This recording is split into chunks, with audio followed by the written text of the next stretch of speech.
John Mwema hapa. Kitu naweza waambia pale nje, muache ma feelings.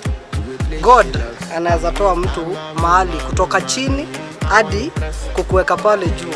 Biblia inasema hata kutoa mafumbini hadi ukakule na wafalme. Si mimi nao. Saa hii nilitumainia God. Mungu mwenyewe ni yeye amenifikisha hapa. Kuona nimepata key ni neema za God man.